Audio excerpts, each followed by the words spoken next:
Thank you for joining us today for the Aun Chapel webinar, Teaching and Learning in the Age of AI.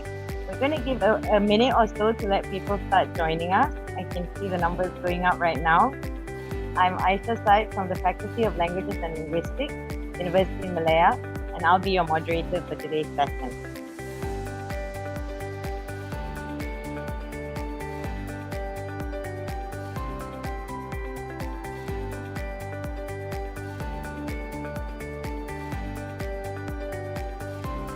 We're now going live, so just give us a minute or so to wait to set things up while our participants are joining us.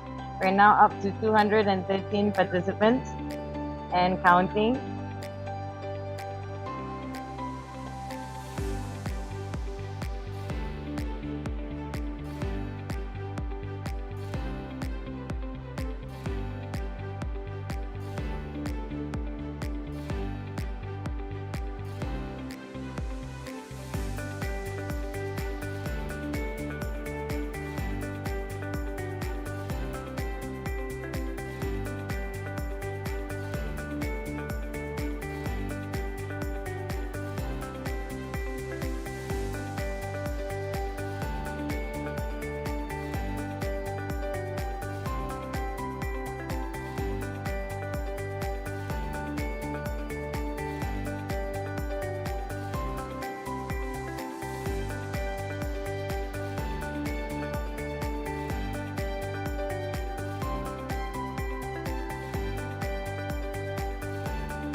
Hi.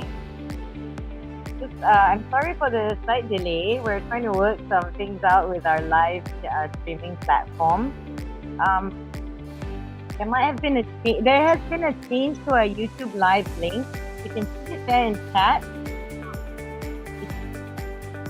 It's been set. The Facebook link is the same link as before, but there's been a bit of a change to the YouTube live link. I do apologize for this unforeseen issue that's cropped up. If you could, if any of you know of your network who is planning to attend via YouTube, I hope you can help share the latest YouTube link, which is in the Zoom chat.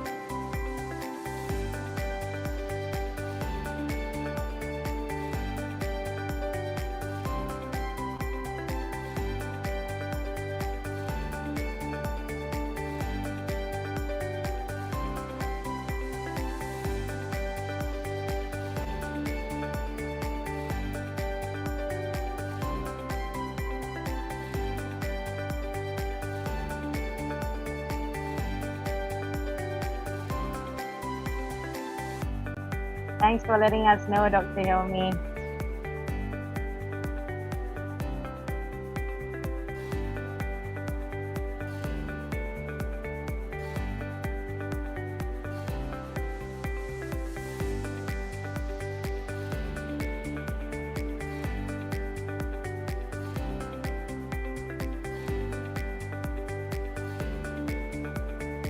Okay, so we've sent the message to everyone here.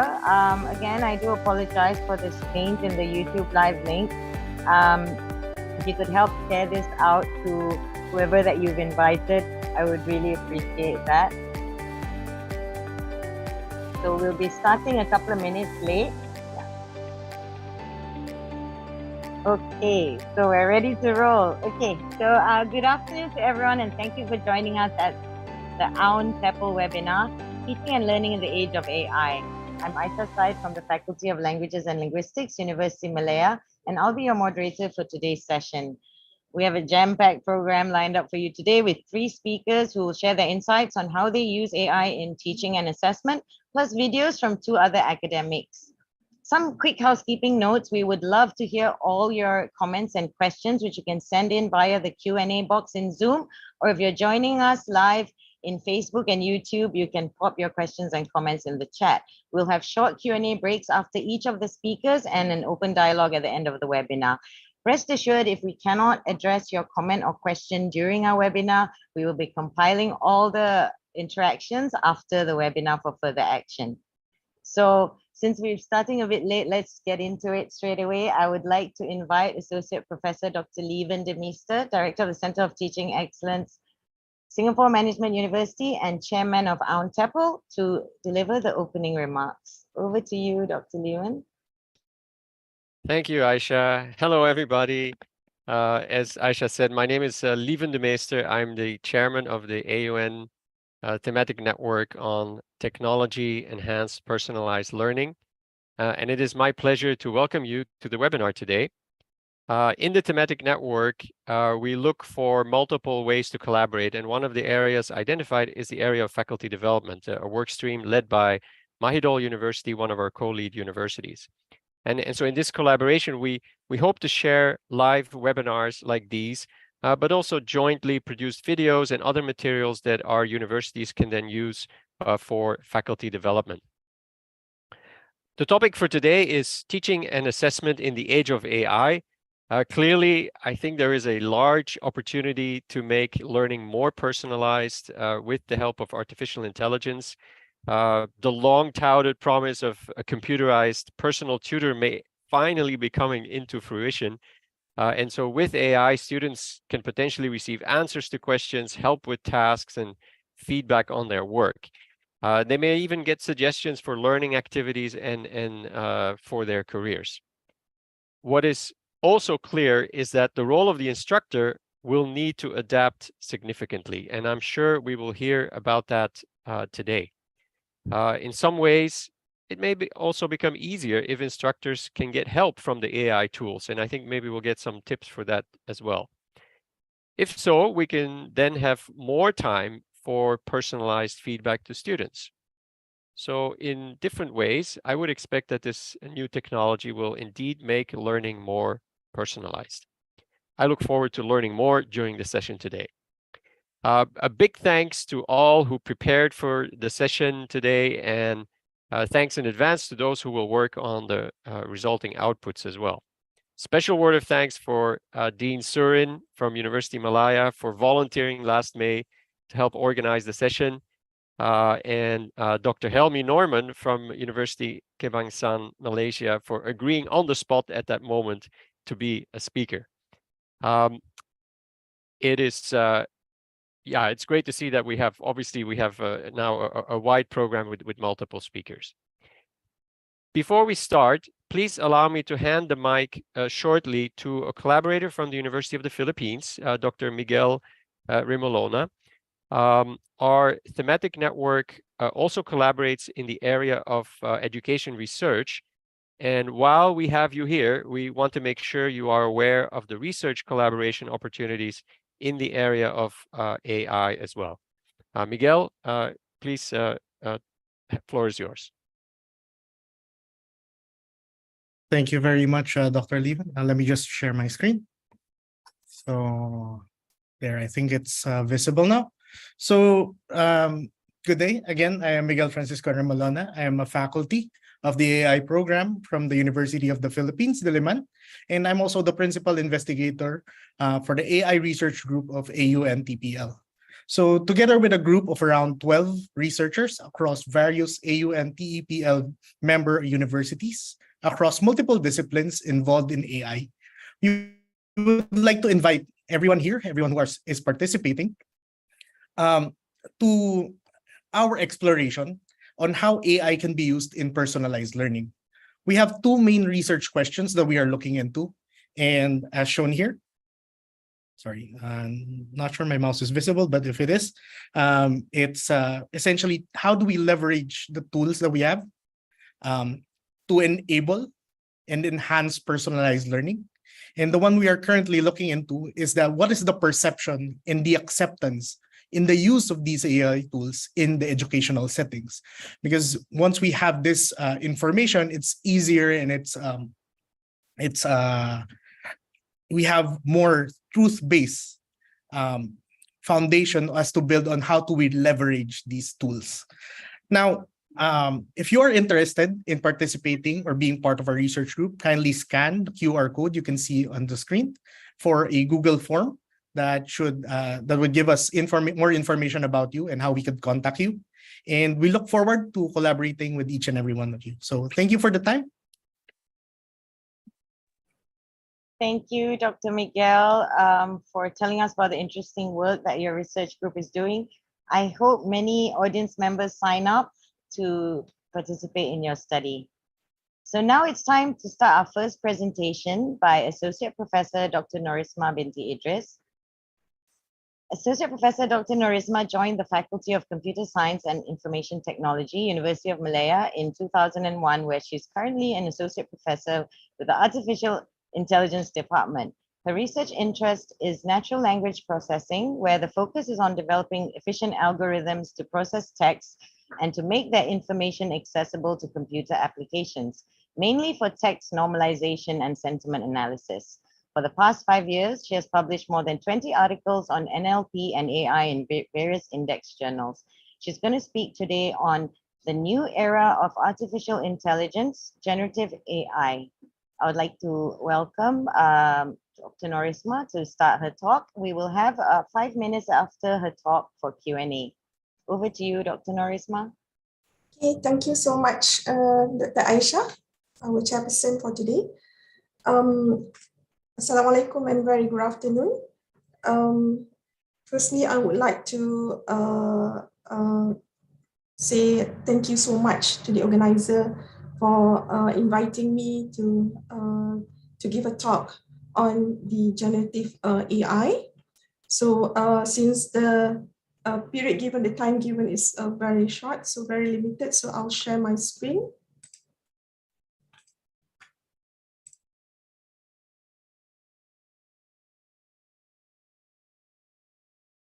Okay, so first of all, before I proceed with the generative AI, I would like to briefly share with you about the journey of AI, where as we know that AI has started a long time ago. So it was started in 1950s, where at that time, the aim of AI is to try to create intelligent machines, try to mimic or replicate the human's intelligence. So at that time, since we have a very limited data, and also because of the limitation of the devices, so most of the time we use what we call as a rule-based or basic pattern recognition. So I was in the journey. I started a venture into AI in 1990s. So when I first did my research, we normally use rule-based, and we have to collaborate with human experts in order to get data and knowledge, to acquire the knowledge from the human experts and so on. So when it comes in 2000s, it was the time where machine learning came in, where at that time, there are large volumes of data because of the growth of the internet.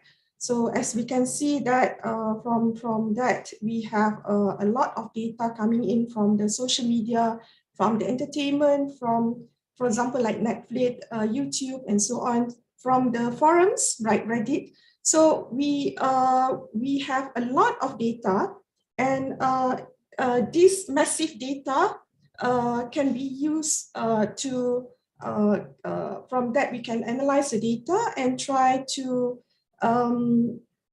get the pattern from those data. So there was the time where machine learning came in. So we have several models for the machine learning. And then after that, they try to improve the machine learning. And in 2010s, there was a time where we had a huge data set, and then we have improved our devices and so on. Then we have deep learning, where the concept is the same as the machine learning. It's just that they leverage the use of the neural network, where they have several layers in order to process the data, to do the training of the data, and make decisions. So just a little bit on the different domains of AI, because AI is very broad. So as we know that the aim of this AI is to imitate the human's intelligence. So we have several abilities, the ability to see, to hear, to comprehend, and to think, to do decision, to learn, and so on. So that is why in AI we have a different or a few domains. So for example, we have computer vision, which is focusing on the image processing.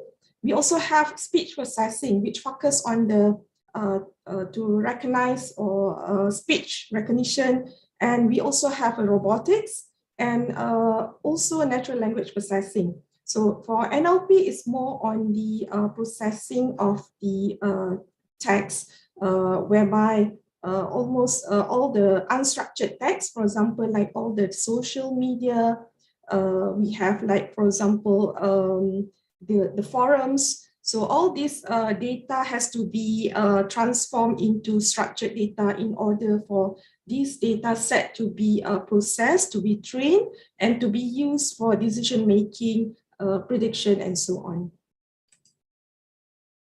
So as we know that AI has been with us for so many years, whether it is generative or not. So we have, for example, like Google Translate. I'm sure that we use Google Translate, and our students use Google Translate a lot. And then we also have, for example, like from AirAsia, whereby they have their own chatbot. So previously they had Ava. So now they introduced a new chatbot, which is called Bo.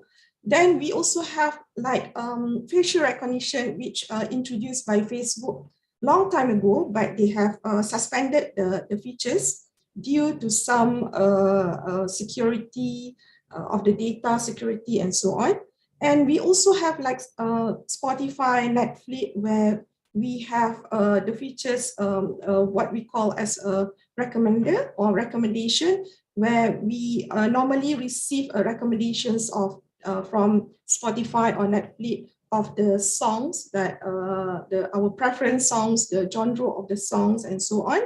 And I think that when nowadays when we go to any probably the Mama restaurants or even like the Johnny Steamboat, we will meet this special robot which to assist the role of the waiters at the restaurants. So all this has been with us for so many years, and we are used to all of the assistance or the roles of this AI in our life. So a little bit on the milestone in the journey to generative AI. So just now when I talk about the journey of AI, we started with the basic pattern recognition with rule-based method and so on. And then we move on to the machine learning, where we have, we analyze the data. The focus is more on the analysis and to do prediction. So we have a bunch of data, we analyze the data, we try to find the patterns from the data, and then we sometimes we try to generate the insights from the data. And we do make predictions or classifications from the data. And then after that, we also have deep learning, few deep learning models like RNN, CNN, where at first the main focus of these models are on the vision and speech, where they are used to classify and detect the objects for image processing. And for the speech, they are used for the voice recognition to respond in natural way, for example, like the Siri's used in Apple and so on. And then after that, they try to improve the features or the ability of these models. Using the same concept of machine learning, they try to fine tune some of the algorithms. So there is a time when during 2020s we have the language mastery. They try to replicate the intelligence of our humans' communication, the language mastery, where human can produce sentences, human can produce designs or data or images and so on. So this is what we call the generative AI, where the focus at first is more on the language-based model, language-based AI models. That is why most of the time the applications are focusing on the chatbot like ChatGPT and so on. But and then after that, they are trying to produce something for the images, something for the video, voice, and so on. So what is actually a generative AI? So generative AI or generative models from the generative AI, the aim is to make the computers have the ability to create new forms of data. So this is something that is different from the task of what machine learning and deep learning has done previously, where in machine learning and deep learning, it is more on doing the prediction by using the data that we have from the data set that we have. We look into the pattern and we try to do the decision or try to do the prediction. But in this case, for generative AI, it is more advanced when they are trying to make the computers have the ability to create new forms of data or create new contents. So for this generative AI, it starts with prompt. So we have a prompt that could be in the form of any text. It could be in any, it could be in image, text, or it could be like if it is related to songs, it could be in musical notes, and a design and so on. And for this generative AI, the most popular models that are normally used, the first one, if you are focusing on the image generation, to do the image editing or maybe deepfake creation, which is what has been done and what have been some of our celebrities, probably in the Western, the celebrities, they have been the victims for this deepfake creation, data augmentation. So for this, they are more focusing on the images. So the common models that are used are GANs or generative adversarial networks. And there is another generative AI models that is also commonly used, which is called transformers. Initially, it was used for text summarization, chatbots, recommendation engines, language translation, or even in sentiment analysis. But now it is also being used for speech recognition as well as the image detection. So for use cases for generative AI, so as you can see that these models can be applied in various use cases to generate virtually any kind of content. So for example, it can be used to in chatbots for the customer service and technical support. It can be deployed for the deepfakes, for mimicking the people or even specific individuals like the celebrities or even our ministers and so on. It could be used for writing email responses, to write resumes and project papers. And it could also be used for creating the photorealistic art, for the creativity, art creativity, and so on, and also for writing music, a specific style or tone. So one of the most common popular tool for generative AI is what we are now discussing around the world, which is ChatGPT. Although there is another tool which is called Bard, but I think for this talk, I'll be talking about the ChatGPT. So it's one of the generative AI tool which create new content such as chat and also the conversation based on the prompts that given by the users. And for ChatGPT, it was built, everybody knows that it was built by OpenAI using GPT 3.5, which is a generative pre-trained transformer. For ChatGPT, since it is more focusing on the written text, so it utilized the large language model, LLM, which is comes from the language model that are trained on a massive amount of data in order to predict next word to form a sentence. LLM was previously from the language model where it is using the probabilistic coming from the hidden Markov model, where by using this model, we can predict the next word. So previously, we used language model in NLP applications, whereby there are a few models which we call as unigram, bigram, trigram, and so on. So it is depending on the number of words to be predicted. So for example, like unigram is only like considering only one word, and then bigram is considering 2 words, and so on. So the most commonly used previously, it was bigram, and previously Google Translate also used ngram as one of the models before they use neural NMT. So for this LMM, because of the massive data set, so they fine-tuned the language model and it became a large language model. And the use of this large language model is in order to respond to questions and to compose various written content such as the articles, the essays, idioms, emails, codes, and social media posts. So that is why we can see that like ChatGPT, ChatGPT is able to compose,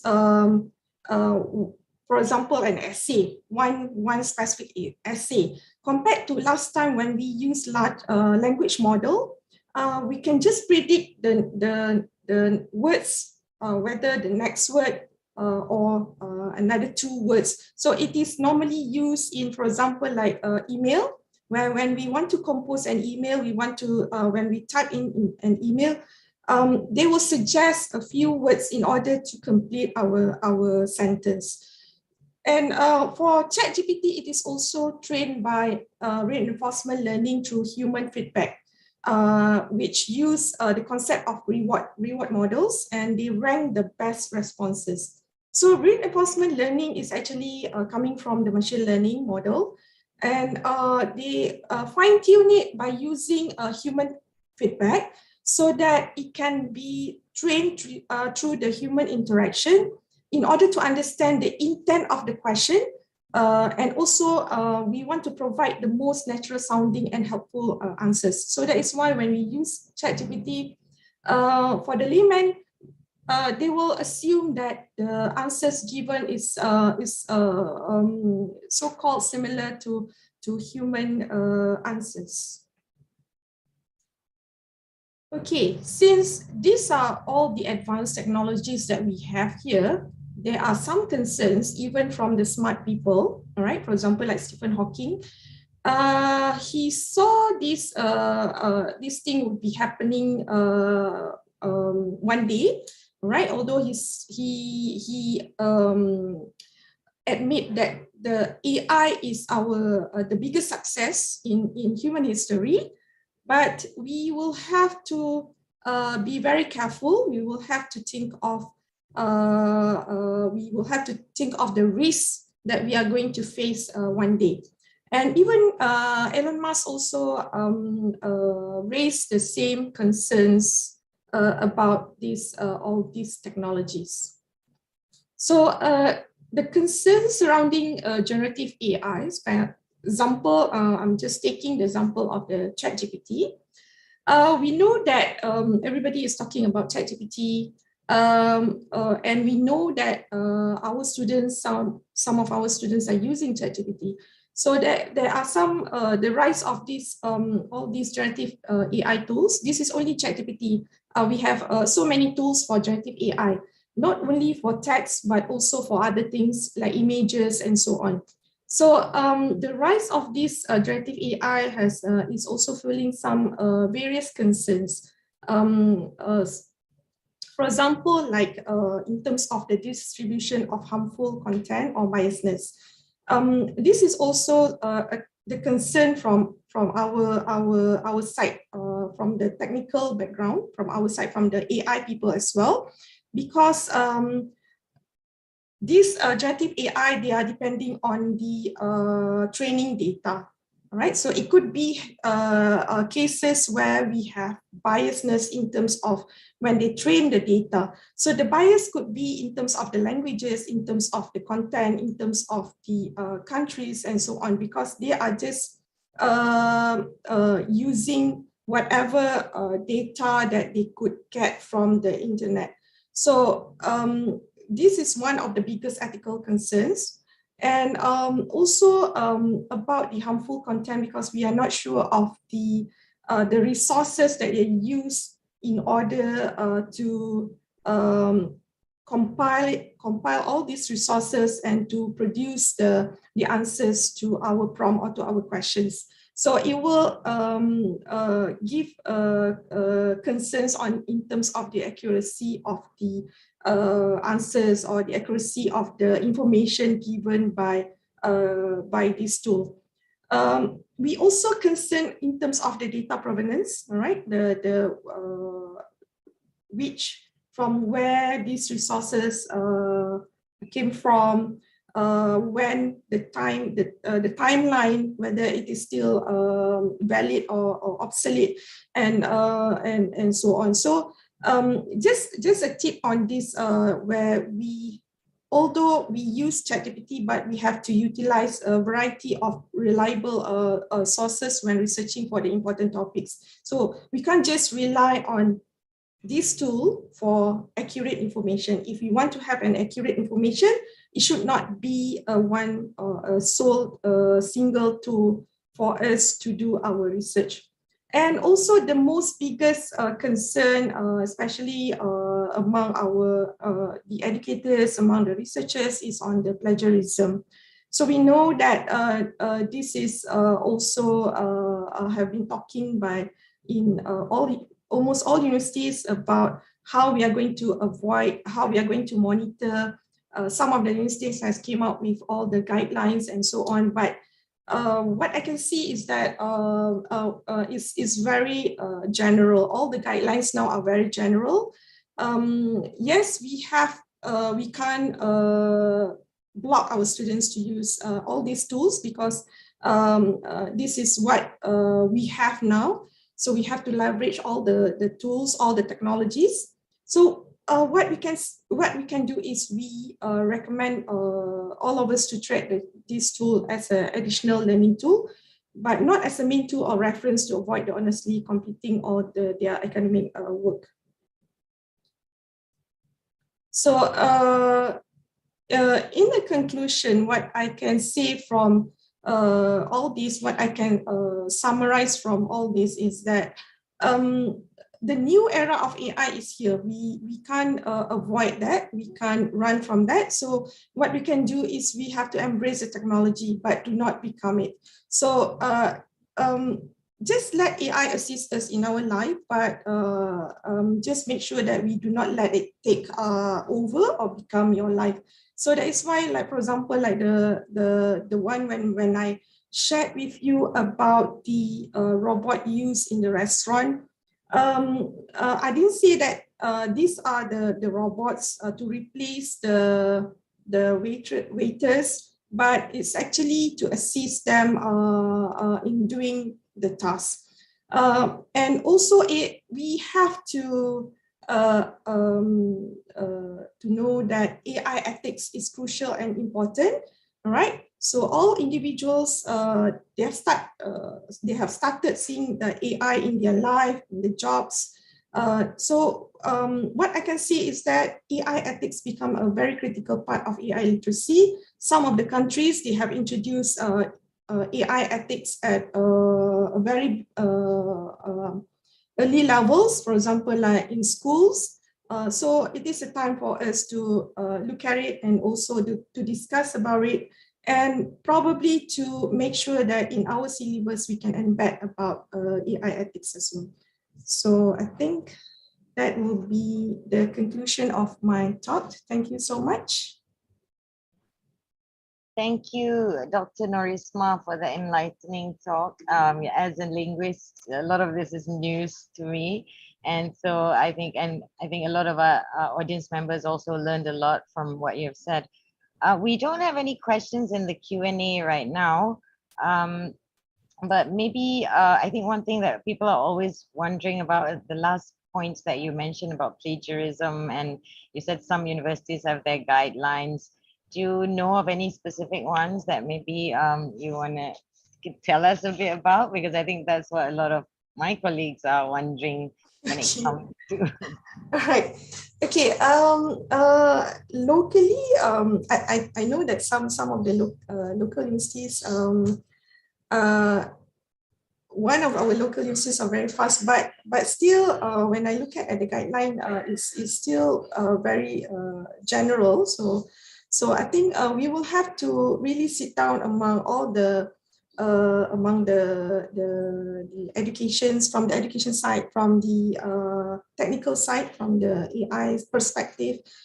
We will have to look at, because for example, like OpenAI, they also aware of these concerns. Previously, they launched what they call as is a text written classifier, whereby we can use that tool to know whether this written text is actually human generated or machine generated. But unfortunately, they shut down the tool because of the accuracy is still low. So we can't rely on the tool yet. So they have to shut down the tool. That is by OpenAI. So probably we will have to look at, apart from giving awareness, maybe we'll have to look at the guideline. And some of the countries, they even have the act for all these kind of things. So probably we will have to invite people from the law for the cybercrime and so on, in order to help us what are the and we can do after this, apart from guideline, and the most simple thing is to try to embed this AI ethics in our syllabus. So that is what we did. For example, like previously, we are trying to give awareness about AI. So we introduced the course AI for everyone, so that all the any backgrounds, they can learn about a little bit on AI. What is it all about? What are the techniques we use, and so on. Thank you, Dr. Norisma. Okay, we have a couple of questions here. I will read out one of them because we're kind of running a bit late. We can, Dr. Norisma, you can stop sharing. So Trung Tam says, it seems that we don't know the capability of AI at the moment. To you, how far can we go with AI in education? I'm not sure you can answer that within a couple of minutes, but we can try.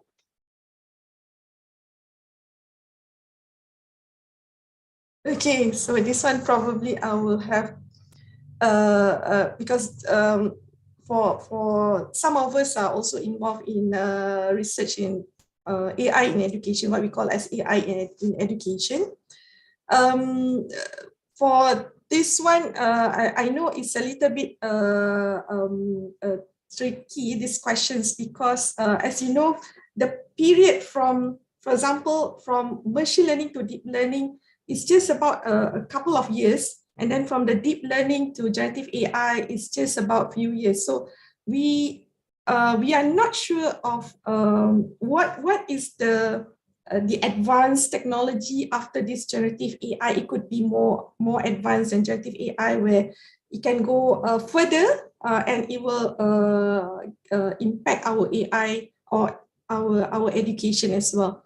So I think probably those professors here from education probably can can take the role as well in order to help us in terms of the domain, because we are just providing the technology, but the domain, the impact is to the domain, which is on the education, teaching and assessment.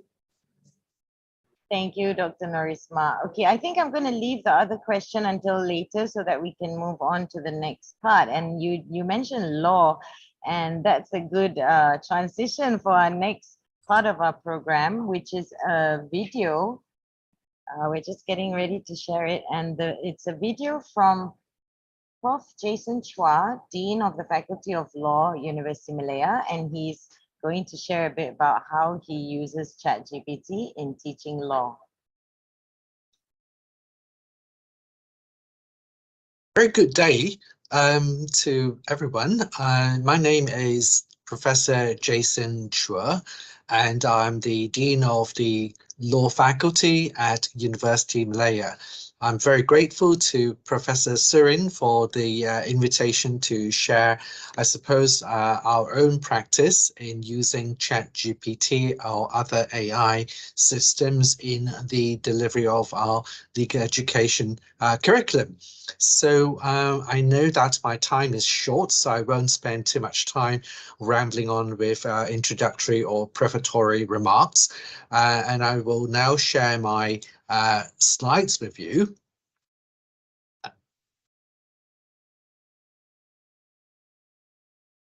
Right, so I have entitled my little brief session, ChatGPT as a learning tool for law.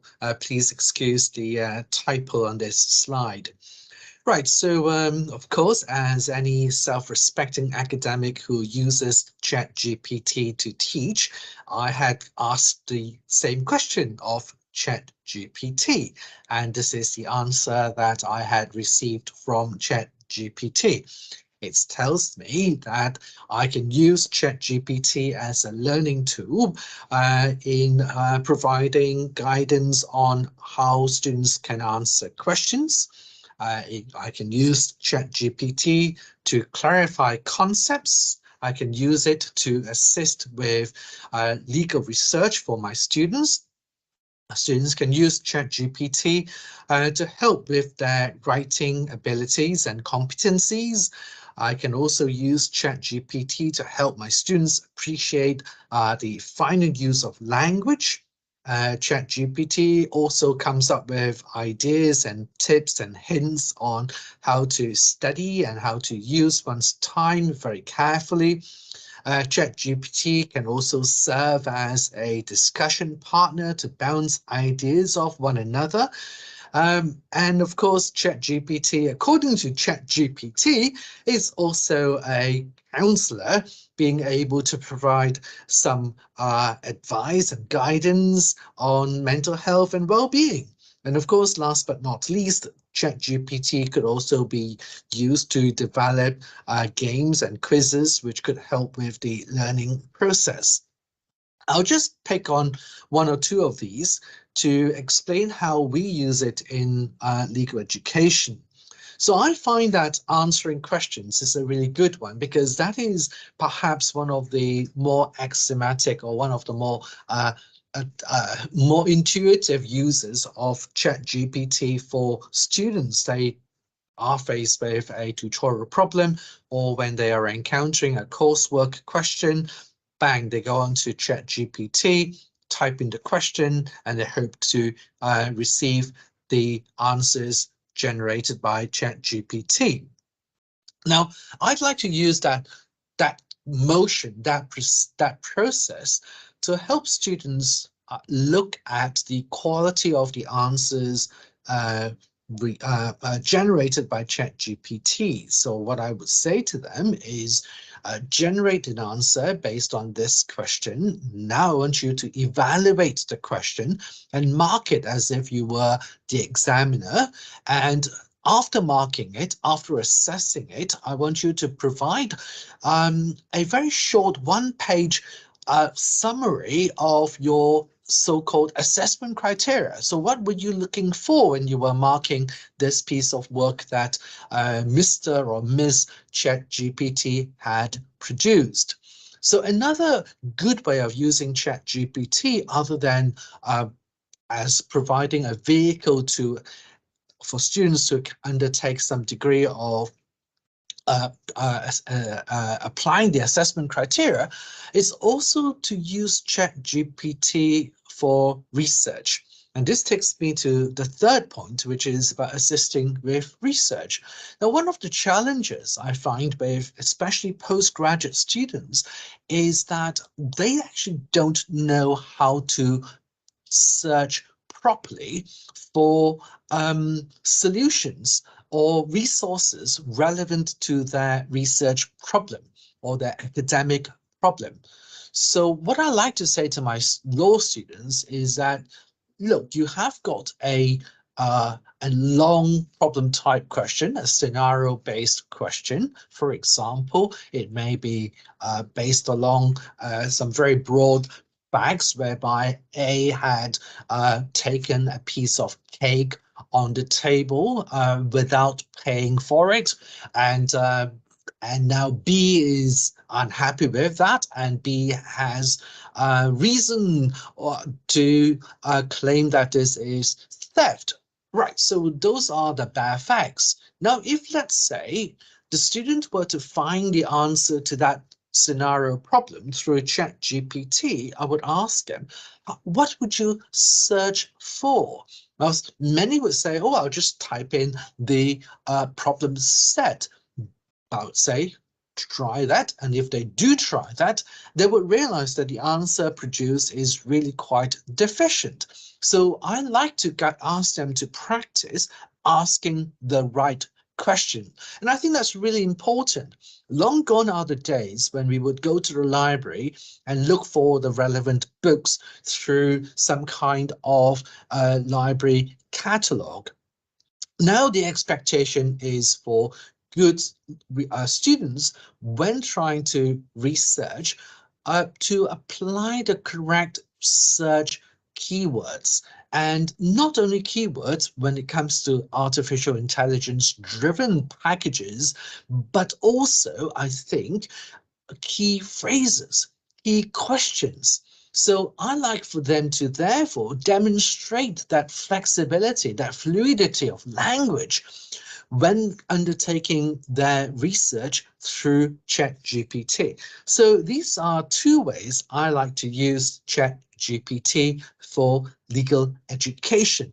Now, of course, I could spend more time talking about some of the other uses of ChatGPT as a learning tool, but my time is up, and I shall therefore stop sharing my slide and bid you all a very good afternoon and all the very best.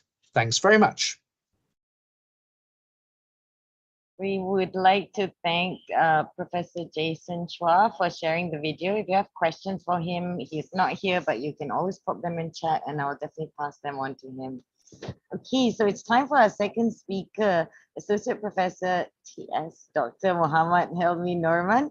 Dr. Helmi is an Associate Professor of Digital and Futuristic Education at the Faculty of Education, University Kebangsaan Malaysia, or National University of Malaysia. He currently serves as the Deputy Director for Instructional Technologies at UKM and is an Apple Distinguished Educator.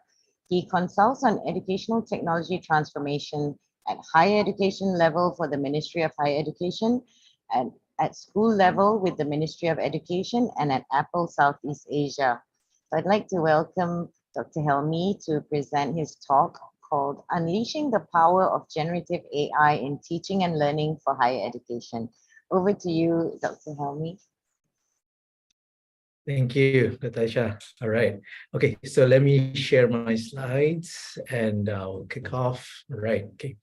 So thank you very much, everybody. Associate Professor Lieven and Professor Surin and everybody at Temple. I think excellent job in organizing this. And also the host, University Malaya, Singapore Management University, Wayne, Mahidol, and University Brunei Darussalam, and also my fellow panelists. Awesome! It's an honor to be with you guys, and yeah. So let's kick it off. Unleashing the power of generative AI, teaching and learning for higher education. All right. So. I'm Helmi, and University Kebangsaan Malaysia, National University of Malaysia. And so, what and why AI? All right. So this is the framework that I drew based on Professor Schwab's Fourth Industrial Revolution definition. So he states that from the World Economic Forum. So he states that physical, it's the 4R is the transaction between physical, digital, and biological worlds. So physical, technologies, including autonomous cars, drones, robots, and digital world, metaverse, VR, AR, and then in the biological world, synthetic biology, wearables, brain EEG, you name it, right? A lot of advancements of technology, and these worlds intersect to become 4R. But where's the AI? The AI is actually the brain of all these technologies. So it's really the cognification of things. So that's what he said. I'm quoting him. Excellent piece by him. You should read his book.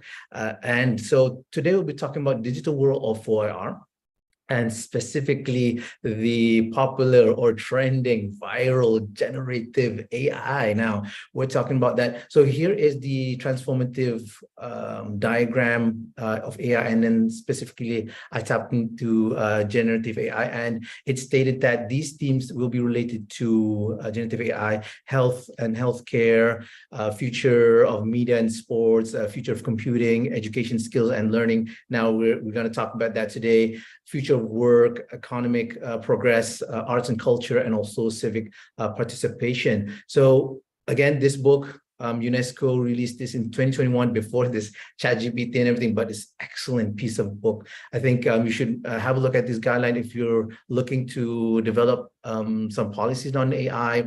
Excellent, talking about emerging practices, benefit risk assessment, and then moving towards SDG for that purpose.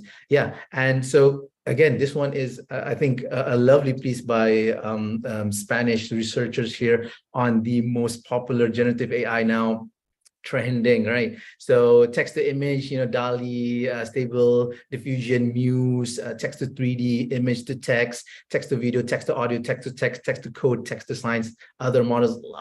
A lot of things that are happening. It's not just ChatGPT, but generative AI in general, right? And the recently, released ChatGPT, UNESCO, ChatGPT and AI in higher education. But I would love to, highlight this section. This is a great section where it talks about the roles, that you can take as an educator in higher ed. So how could we use this possibility engine, Socratic opponent, for instance, AI acts as an opponent to develop an argument, collaboration coach, guide on site, personal tutor, co-designer, exploratorium, study buddy, motivator, and dynamic assessor. So moving to that, but generative AI is actually just a tool.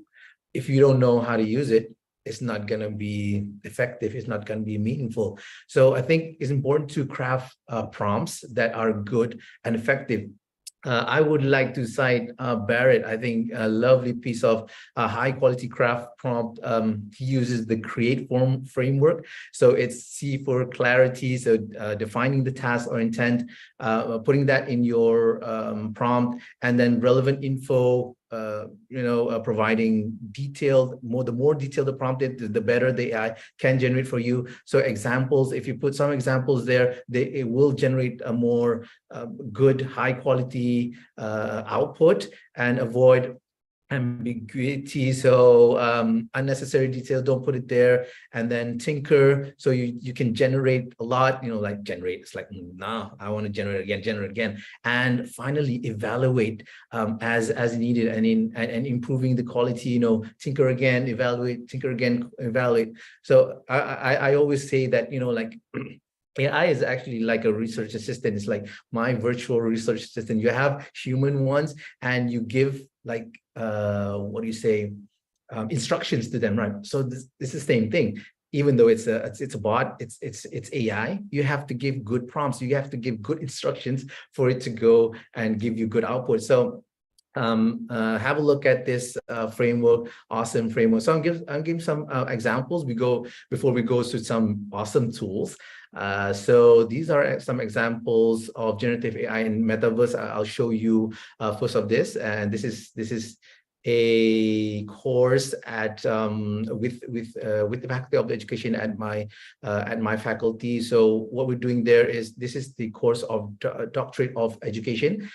These are so students from Malaysia and China were taking this course. And so I told them that refer to the UNESCO guide on ChatGPT, look at metaverse and how do you develop this for your teachings at the university. So they were doing for cabin service. So let's have a look. Tutorial. We use AI to solve a conversation situation in which a passenger. Yes. Attendant. There is a German passenger on the plane who does not speak English, and I need to say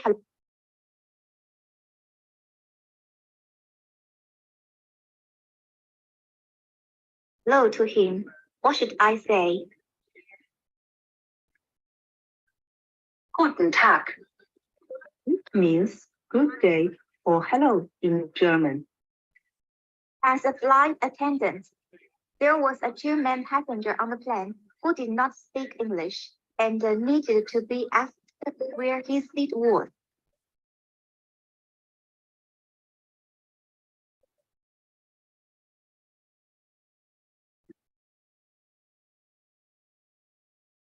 Wo ist Ihr Sitzplatz? Which means, where's your seat? As a flight attendant, there is a German passenger on the plane who does not speak English and needs to be guided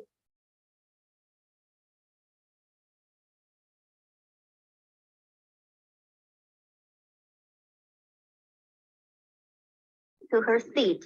What should I say? Darf ich Ihre Bordkarte sehen? All right, so the video is long, so anyway, I'm just showing you how you link the ChatGPT, metaverses, VR, AR, all this emerging technologies into that, and actually we can use it for very powerful instances. Here you can see language learning happening, and in terms of communication. I don't know how to speak German, but okay, now I know a little bit of German. Okay, and now looking to ChatGPT and AR game development. So this is a recent project with Malaysian Development Corporation. So we teamed up with MDEC, and also this one was a course. Well, it's actually a program for school students, and this is the game developed. And look at what I did with ChatGPT and AR games. And this was only developed with an iPad. Let's have a look.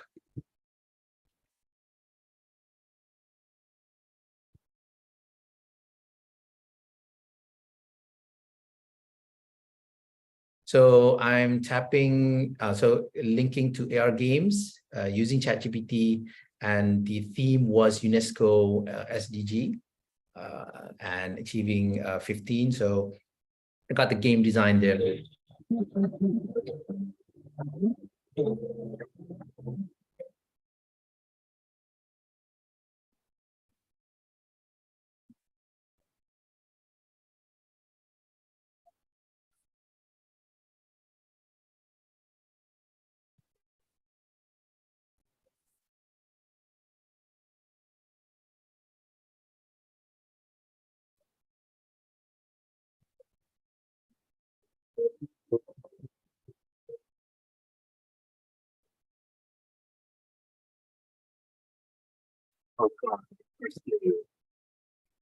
Join our Silicon nature.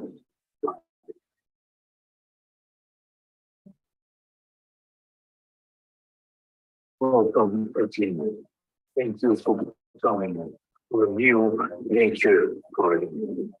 We have a page making for you. You can choose from the two avatars here. First is Danish, the eco-pilot. The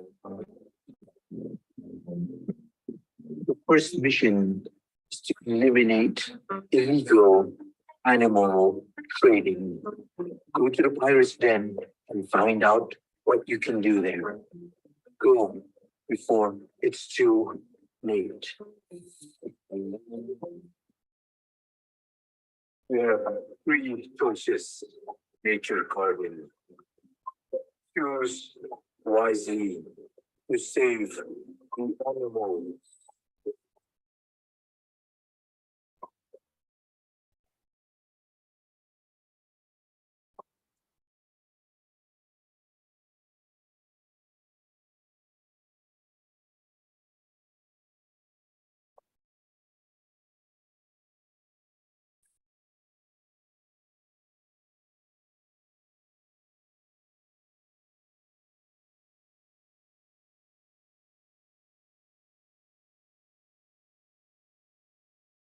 Garden.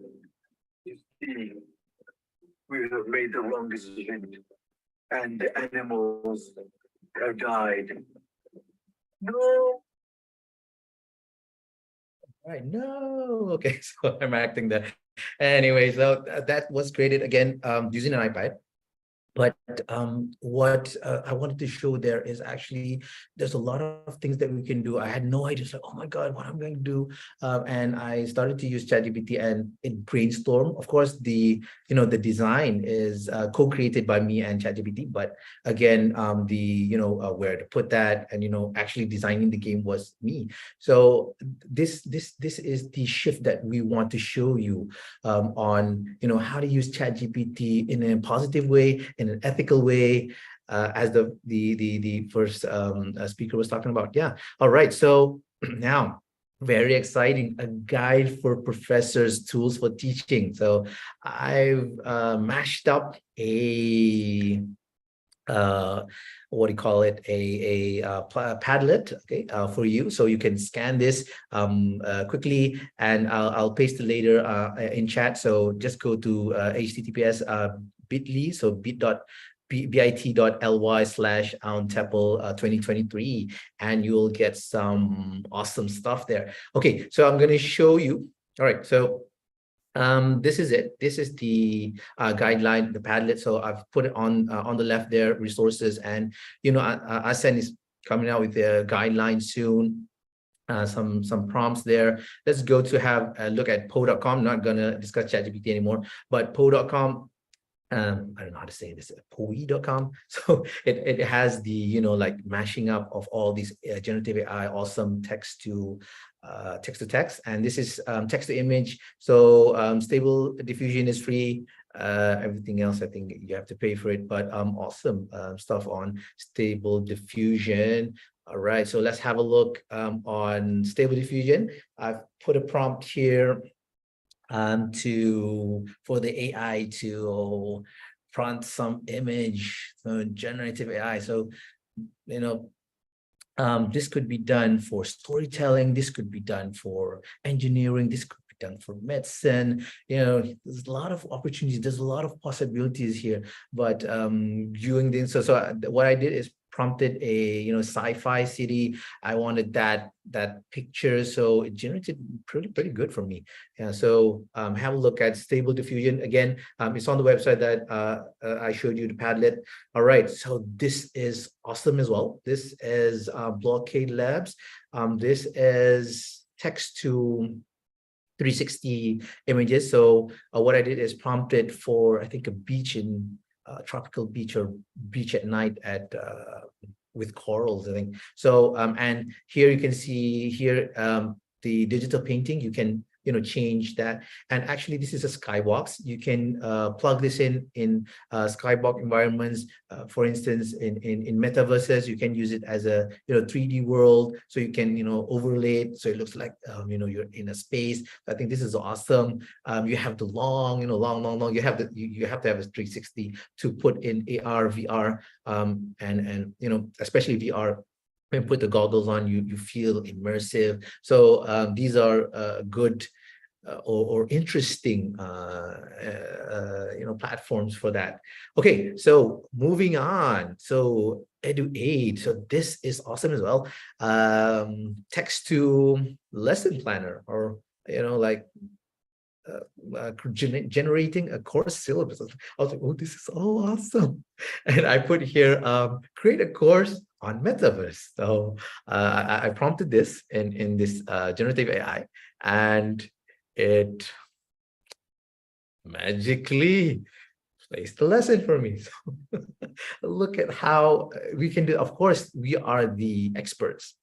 The AI again is a research assistant for me. So it gives me quick access, and of course I'm not gonna I can copy this, but it's called plagiarism, right? So we copy or we use this as a prompt for good brainstorming, and then maybe some other AIs mash it up and it becomes ours. So I think it's the same thing if we look at examples that are out there, and then we sort of take 5 or 3 out of them, and then refine, so it becomes ours. So that's the thing that we want to teach teachers, educators, students, to not or use this ethically. Yeah.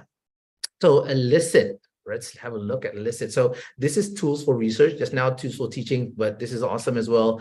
I've tried this, and I try to put so it generates a literature review, systematic literature review. So I was like, oh my God, this is so awesome. So I was prompting it in mobile learning or mobile learning, wherever you're from, right? Mobile learning or mobile learning in Malaysian schools from 2010 to 2023. So in a split second, I was like, oh my God, oh, this is so awesome. And and you could generate the systematic review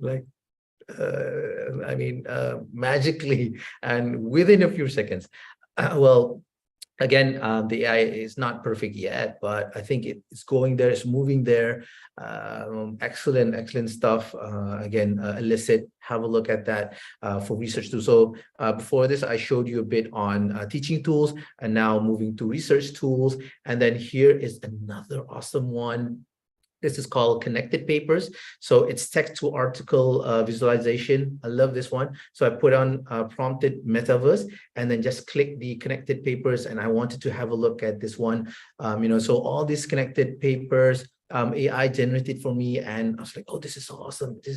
And you could easily create papers after and again, if we're looking at a negative, it will become negative. But if we look at AI, generative AI from a positive side, it will really help me. And again, our virtual RA at my disposal.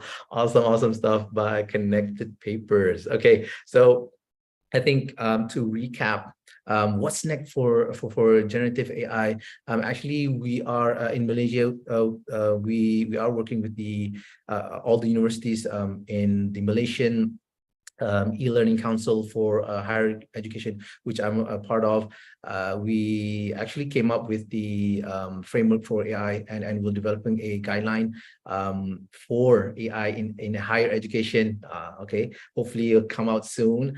But yeah, of course, I think the key point here is to look at governance of generative AI at institutional, national, regional, and international levels. I think if our own TEPL would have a go on generative AI, have a guideline, I say awesome, it will be like awesome stuff, right? I know ASEAN is coming out with 2024. We'll have a look at that, and then we'll see the gaps there and fill it up, right? Policy guideline development, support system, of course, is important to understand that, and stakeholder involved. We have to, of course, make administrators and support staff understand about ChatGPT as well. It's not just about educators and also learners. So we have to have that as well. And teaching and learning. So of course, moving to pedagogical design, delivery. Of course, before this, it was like, how do we, design for online learning? How do we design for this? And I was like, how do we design for metaverse? And I was like, now is the era of like, how do we design for generative AI? So it's very exciting, of course, daunting as well. A lot of opportunities and also threats. So learning design and delivery, of course, assessment and evaluation involving educators and learners. Of course, again, this is very important, integrity and ethics, looking at academic integrity, learning ethics, research and publications, and of course, finally going for training and professional development of generative AI, looking at AI literacy, generative AI tools, and of course, all the stakeholders involved. So my final, this is the quote from ChatGPT. So I was like asking, give me a quote for my talk today on AI in higher education. This is what ChatGPT told me. I was like, oh my God, so awesome. So as AI continue to weave its way into higher education, we find ourselves at the brink of transformative era where technology complements the brilliance of human educators. So embracing AI responsibly can unlock personalized learning experiences, foster critical thinking, and inspire creativity among students, preparing them to face the challenges of tomorrow with confidence and ingenuity. I was like, oh my God. So this is ChatGPT. This is generative AI. Have a look and think how you can integrate in your teaching and learning. So I'm Helmi, signing off. Back to you, Dr. Aisha. Thank you. Thanks so much, Dr. Helmi, and also for sharing your Padlet with so many interesting tools we can use. It's hard not to get inspired by your enthusiasm, but I'm going to throw a spanner in the works here with a question from one of our attendees who says, yes, AI also can do wonders, but how about the impact on evolutionary natural intelligence, primal skills, and psychological well-being that seem to be diminishing among many? We need more discussions from learning and developmental philosophy perspectives if we want to inculcate holistic human values through education while embracing technology. Otherwise, we will descend to the hunter and gatherer being. What would you say to that? Wow, that's a long question, but thank you for the comments. I think, yeah, excellent views.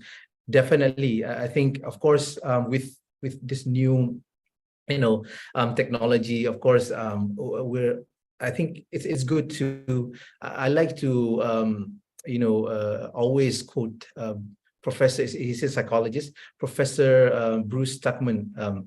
So he has this 4 phase of forming something. It's the first phase is forming, and then you go into the phase of storming. So it's like, oh my God, how do I use Zoom? How do I use ChatGPT? How do I use generative AI? And then the third is actually the phase of norming, where, oh, that's easy. Oh, you use this. Oh, you tap this. Oh, you use my Padlet. Anyway, I'm saying, like, and then finally you go into the phase of performing, where you understand the ethical, ethical implication. This is what I can do. This is what I can do. So understanding in your niche area, in your discipline, I think, of course, that's important. And I don't think, the teacher, the educator, the professor will diminish the role, but the roles change. Of course, before this, again, sage on stage, and then now, facilitator, maybe learning inspirer, and then, ChatGPT come in and yeah, you can become the AI assistant. No problem. You can become my research assistant. So I think the role, understanding our new role, advanced role, I think is important in this era of AI. Yeah. Thank you, Dr. Helmi. You mentioned research, so I'm going to move on to a question we got in YouTube, and it's from Siti Nur Soleha Harun, and she asks, is the citation list produced by ChatGPT, is it reliable to use in research? What do you have to say to that? Oh, wow, that's a tough one. Okay, I think again, it's like I always like to humanize the technology. For instance, I'm saying ChatGPT is actually is an RA, research assistant. Of course, sometimes RA, you know, do mistakes. They're human. Of course, AI does mistakes as well. So you are the expert. Don't let technology be the expert. You are the expert. You are the one who knows that it's true or not. So you check it. I think that's how our roles change, because we are the top tier expert. We are the professors. So do not let AI profess you. So you are the professor. So I think that's important for us to think about that. Verifying information. Of course, the rules change, but I think yeah, important to check the reference. Of course, ChatGPT and other I think tools that I showed you, you can use that as well. But of course, you have to double check on that to check on its validity and reliability. Yeah. Thank you. I have another question here.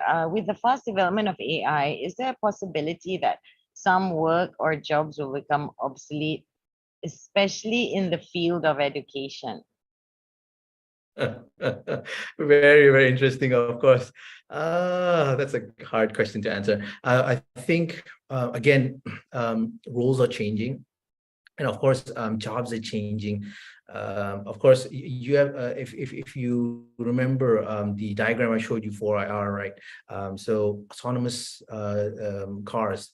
So is the Grab drive or maybe like it's the taxi driver not gonna like work anymore?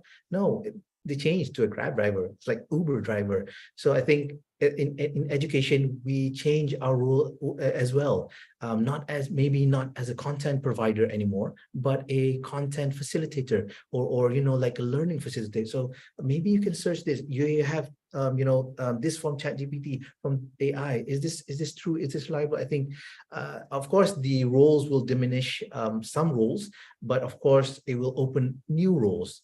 New roles, who's going to become the AI programmer? Who's going to become the ChatGPT analyst? There's a lot of roles coming up, and I think that's our role as an educator, to prepare students for the jobs of tomorrow, rethink how we teach now in teaching and learning, and prepare them for the volatile learning or volatile workforce of tomorrow. Thank you, Dr. Helmi. Okay, so there are a couple more questions, but we're running out of time, so we have to move on. Thank you so much for your interesting talk. To those who have asked for Dr. Helmi's presentation and reference list, we'll update you on how they'll be shared via the chat. But for now, we're going to move on to our second video.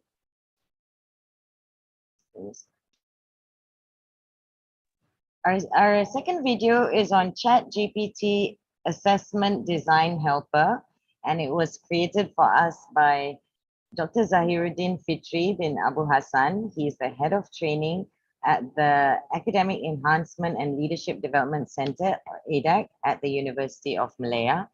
We're going to share the video now. Hello, Assalamualaikum everyone. Today we are going to look at several prompts that can help you use ChatGPT for assessment design. Don't worry if you did not manage to catch what those prompts are.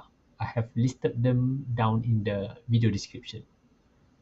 I'm going to use an example from the course that I have taught this semester, which is construction law.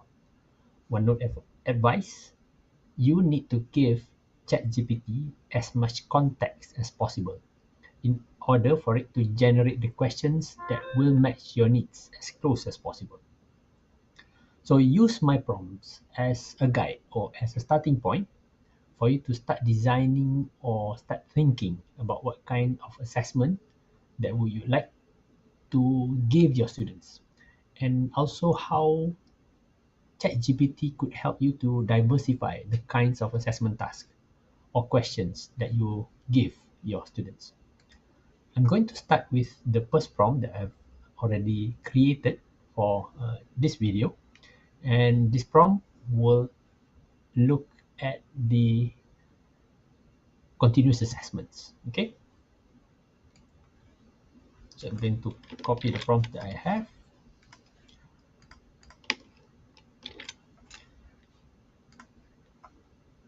Okay, it's generating, but if you look at the prompt here, you are giving context in terms of the learning outcomes and also the course synopsis.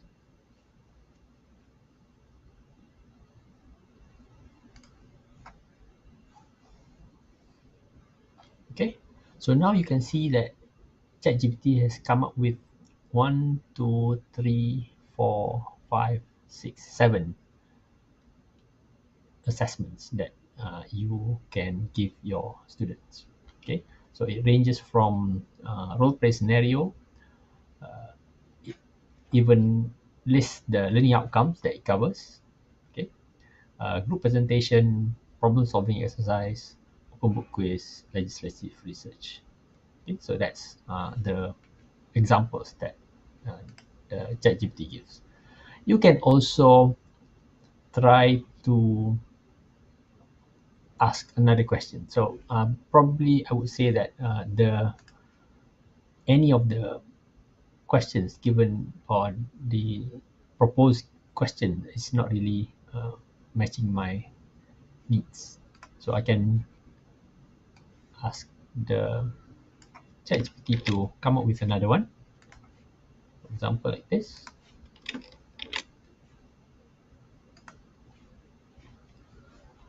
Okay, so the prompt ask the ChatGPT to come up with 5 non-conventional out of the box group coursework assessment for construction law. Okay, and I excluded legal research because I don't want the ChatGPT to suggest legal research for this. Okay, so then it will come up with a new list. So again, it gives you the title of the assessment and what are the descriptions and what are the rules for the students. So it comes up with 5. Okay. So let's say, for example, I like the construction law debate tournament. So, but I want the ChatGPT to still help me with the design for this. So I'm going to paste in another prompt. This time I'm going to point it directly to question number 4. Okay, so I'm going to change this suggest in table format evaluation rubrics to option 4. Okay, because 4 is construction law debate tournament. Okay, and I asking it to give the rubrics for this.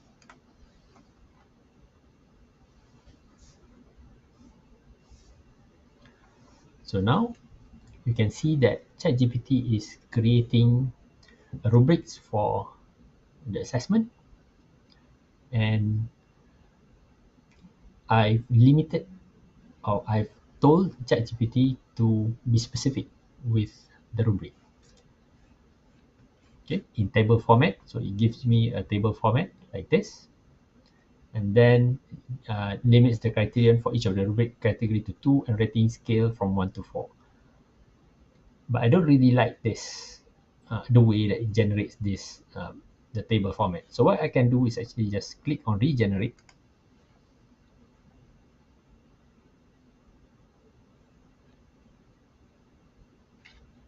Okay, and then on the left hand side here, you can see it's 2 out of 2. That means you can actually go back to the first one if you think that the second one is less interesting. Okay, so again, so this is the rubrics that's given by ChatGPT,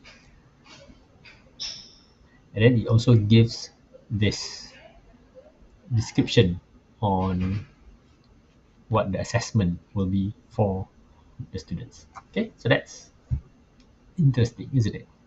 So now let's look at how we can use ChatGPT to give us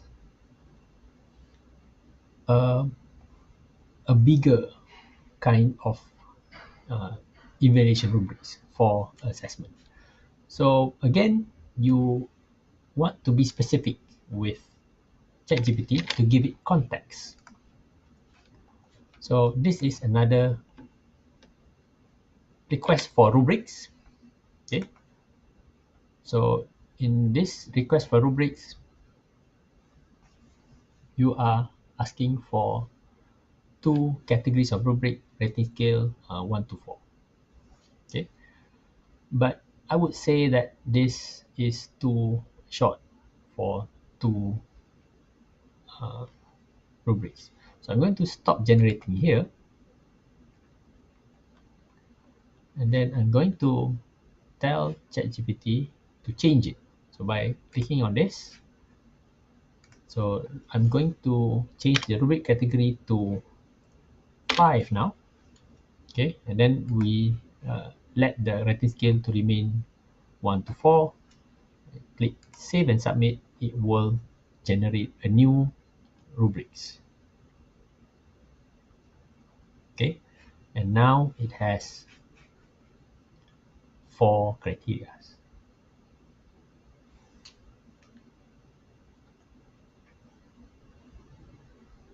Okay, so simple, is it? So let's look at how we can generate exam questions with ChatGPT. Sorry. Okay, so we can ask a general question like so.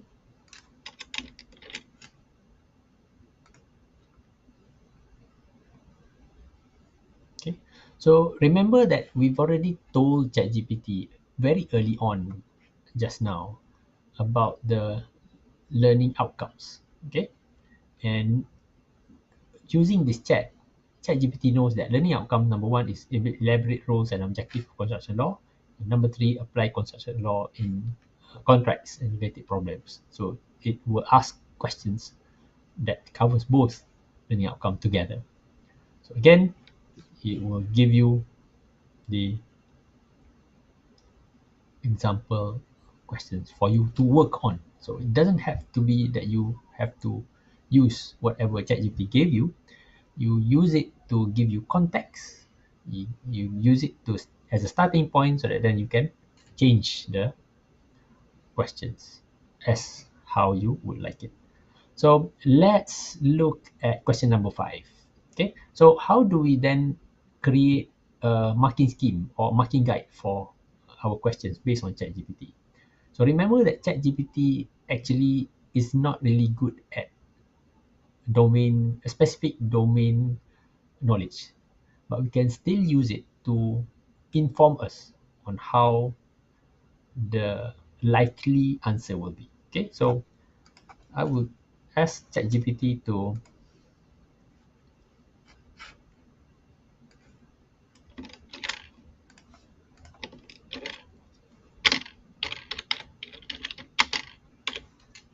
so I'm going to ask it to answer the question number 5.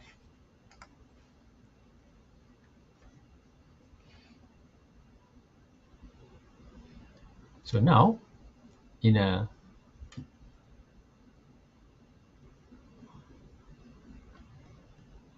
limited manner, so we can look at how ChatGPT answers the question. So you can use this to start off your marking guide for the exam question. So lastly, let's ask the ChatGPT to help us with something that is not really something that we are not really normally do. We don't something that we don't normally do, especially or at least in my field, which is open book question. Okay, so I'm going to paste this prompt. Okay, so I'm asking ChatGPT now to create an open book question. Okay, and this is on a specific learning objective. So remember, context is there. So you give it context again by putting in university student there, and also what you want the students to comment on, and also create a make-believe case. Okay, so what ChatGPT gave me actually is an open book question, but there's no make-believe case. So let me ask ChatGPT to regenerate the question again. Okay, so now it gives me the case that the questions should come up with. So that's how you can use ChatGPT to help you prepare your exam practice, or to prepare your assessment, continuous assessment question. Hopefully that helps. Thank you very much.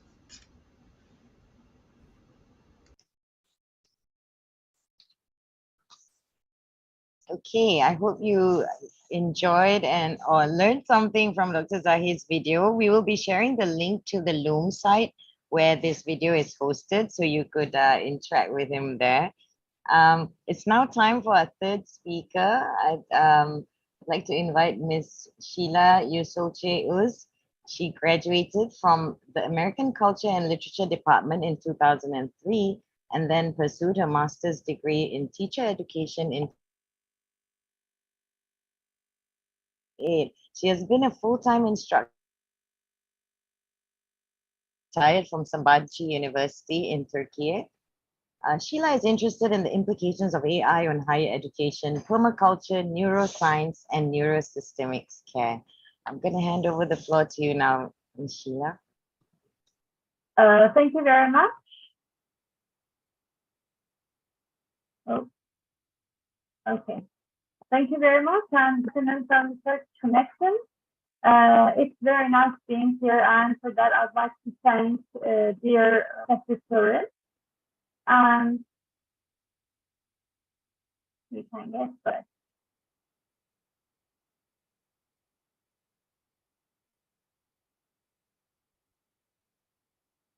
Okay, today I'd like to talk about empowering higher education students by unleashing the potential of ChatGPT.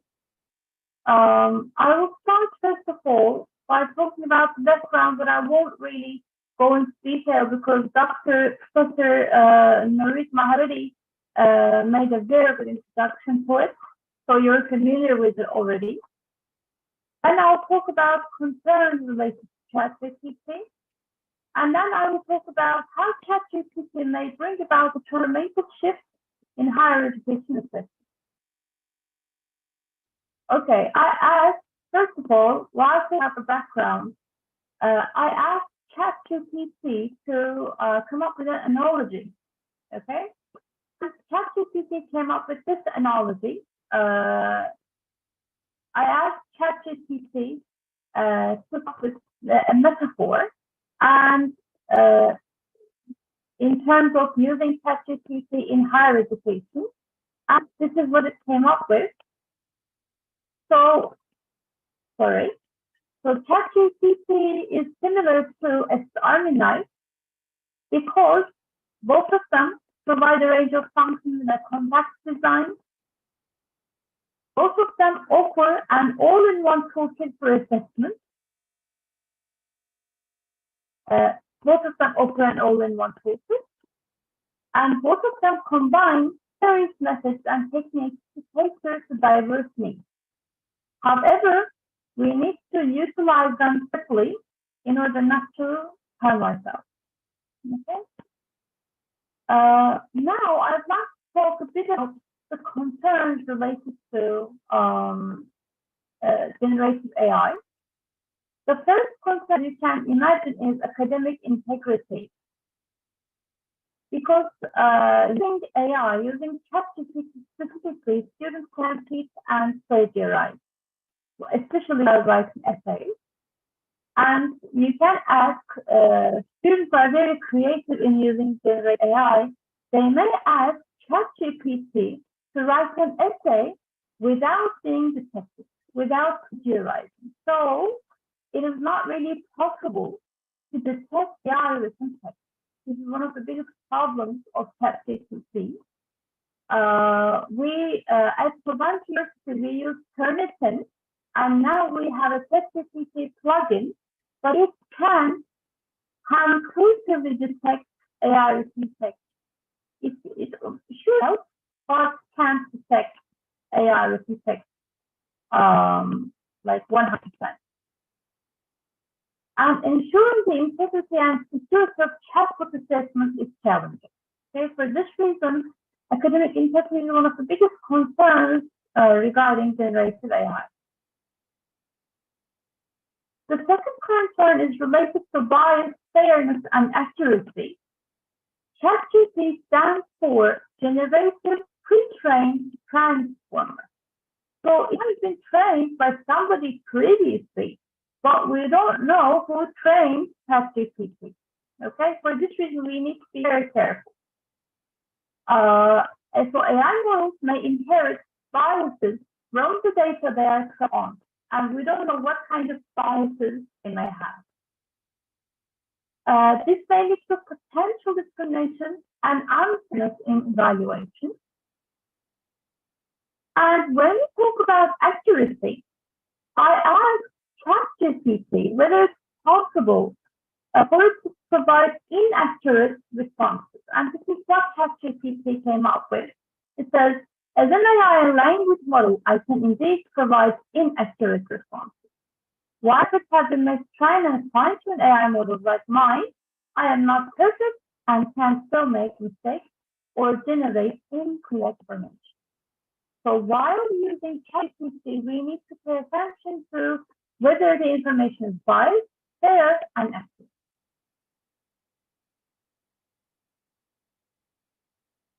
The other concern is related to data security and privacy.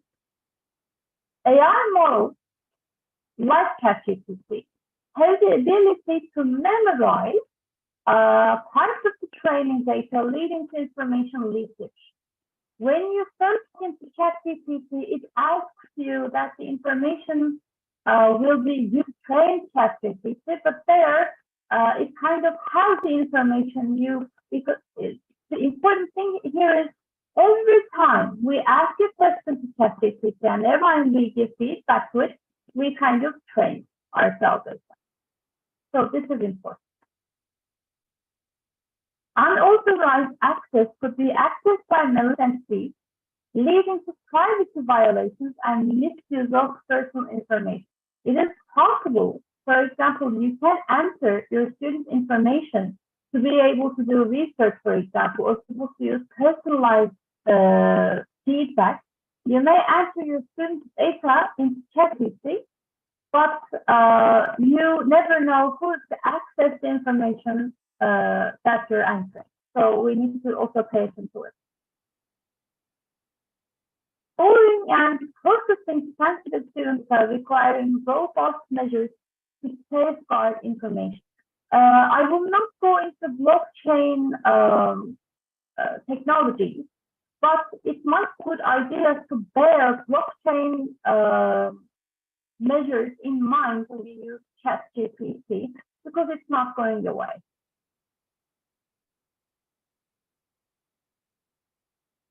The other concern is related to teacher discipline. And AI systems replacing human educators in substantial job displacement. He thinks that, well, if we have a machine that does not sleep, does not eat, okay, it is not possible for us to outperform it, and it's true. But I'll talk more about situations. But this reminds me of the Luddites during the Second Industrial Revolution, because these people, according to Oxford Dictionary, there's a number of English workers who destroyed machinery, especially in cut and woolen mills, thinking that they believed was threatening their job. Well, it does not. This reminds me, whenever I think of ChatGPT, I always think about the Luddites, because some universities, as you know, banned ChatGPT and generative AI thinking that students, it's not really possible to provide valid and realistic assessments integrating ChatGPT. So if you ask me, we will just be, if we run it, we will be like the Luddites trying to destroy machinery. Isn't it true that some of their job was safe? It's true, by the way, but it is not going away. We need to find ways to integrate ChatGPT into our curriculum, but we also need to be very careful as well. So we can't really destroy it. We can't really make it away. We need to find ways in which we can integrate it, bearing the concerns in mind.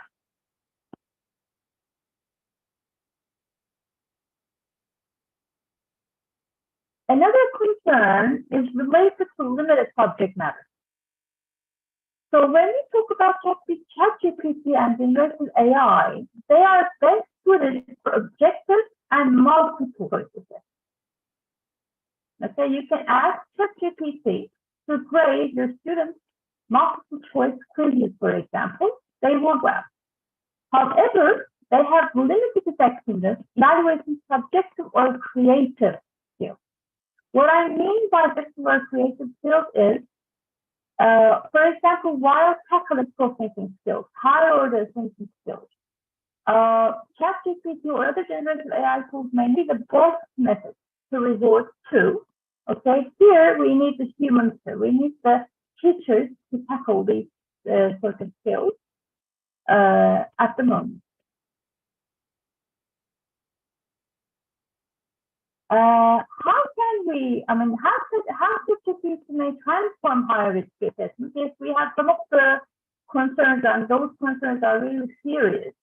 But ChatGPT can also provide us with some silver linings, okay? And to be able to align ourselves with evolving technology to ensure reliability and validity, we need to revisit the convenience modes of assessment. Didn't students before ChatGPT? They certainly did. In this case, we need to think about ways in which we can make assessments more reliable and better. Okay? And first, we can use Affordances assessment. I'm almost sure most of the universities are already using Affordances assessment. What does Affordances mean? Affordances is real life. Okay?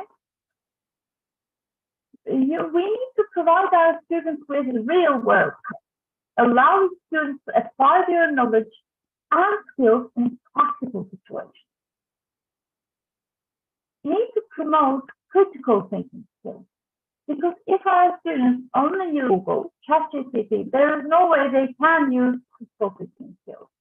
Some of my students, because they are so used to using Google and other generative tools, for example, while during the pandemic, we were doing our on Zoom, and one of my students asked me, dear teacher, I don't have the electricity at the moment, so there is no way I can connect to the lesson. Say, why don't you use your phone to connect to the session? Okay, so critical thinking skills are really very important. And integrating a variety of assessment methods, we need to provide projects, presentations, case studies, simulations, role plays, and we can get the ChatGPT's help when we incorporate these assessment methods into our curriculum. And ongoing observation of students' progress. This is very important when we deal with authentic assessment and spot checking. And encouraging collaborative and interdisciplinary tasks.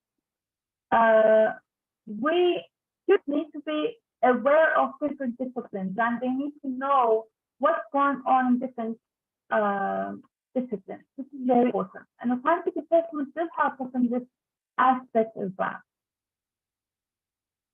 Feedback and reflection. We should provide our students with continuous feedback. We need to get formative feedback, summative feedback. We need to do research and reflect on it for authentic assessment to ourselves.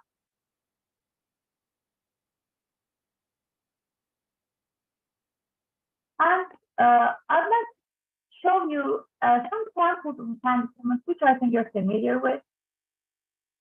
You may give your students a science project where students design and conduct experiments for a real-world issue. For example, at Sabancı, we have a place called Coast where they can make three-dimensional objects using 3D printing, for example. Okay, they really enjoy it.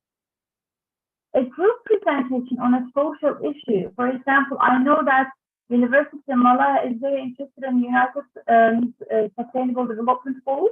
You can give them a goal, they can work on it. They can do research using ChatGPT. They can have a look at the issues on different lenses, and they can work on their communication skills. A business simulation where students make decisions as company executives to solve strategic challenges. You can also provide students with a portfolio of creative writing pieces, artwork, or design projects showing students' talents and growth over time. I would like to show you how science assessment is applied at Sabancı University. We have a learner portfolio. It is a graded component. Okay, this is a collection of and students do some of the writing tasks in class, and they do some of it outside at home. So that this gives us a chance to compare students' online work with their in-class work. So first of all, we write content-based instruction. For example, they learn about black holes. Okay, they receive that input in class for like a week or 2 weeks. And then students learn the writing and speaking conventions required for that input. For example, when we did black holes, we deal with historical process. If they write about the historical process, they learn about how to write this process in class. And then they write essays or record videos and the given questions. This can be a speaking task or a writing task. And then, based on the outcome, they have tutorials with their tutors discussing their progress, discussing their strengths and weaknesses. And in this case, for the first, they can receive a yes or a partial. If the outcome is a yes, they don't need to read the task. But if the outcome is a partial, they need to do the task. Okay? Exactly. And they are asked to reflect on their performance formatively and summatively. We give them we give them a diagram to fill in and say, choose 3 tasks and reflect on your strengths and weaknesses in terms of those tasks. While you're reflecting on the task, please pay attention to these. Okay. And also, we can make students a part of the learning and grading process here. We have a certain format for learning portfolio at Sabancı University, but we can use ChatGPT to customize it. For example, students can organize and structure their own learning portfolios. We can give them the flexibility. We can this will help them be autonomous learners. Or, for example, they can outline the key sections. They can decide on the order of content. They can receive suggestions for presenting their achievements. And ChatGPT can also help reflection and self-assessment. It can prompt students with questions that encourage self-assessment, helping them identify their strengths and weaknesses.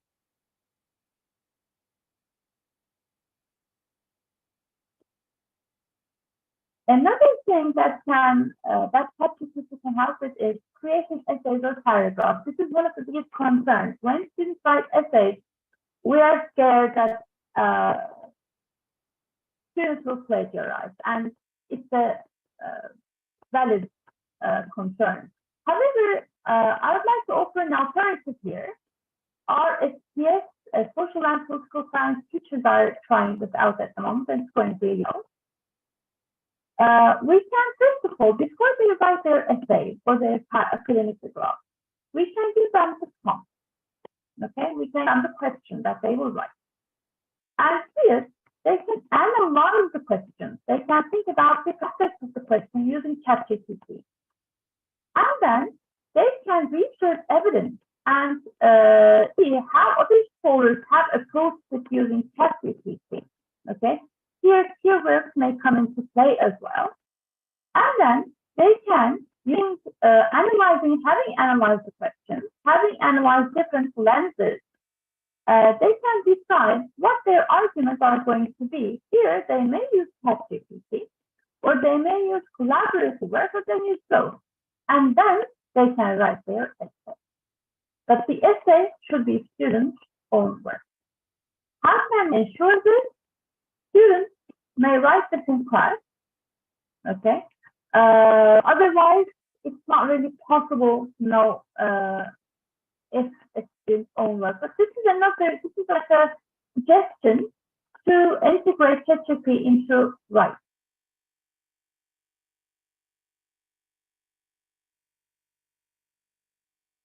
Other speakers have mentioned this as well. I asked ChatGPT to come up with a criteria, to come up with a rubric. Okay, you can say, okay, for this type of project, you, like the other speakers, professors have mentioned, you need to be very, very specific when you prompt ChatGPT. So I said, can you please, ChatGPT, provide a rubric for essay writing? And I provided very specific guidelines, and this is only one. This is understanding the topic, and we can see the rubric. Okay, so whenever we include ChatGPT, integrate ChatGPT, we also need to update and our rubric. We need to consider the criteria as well.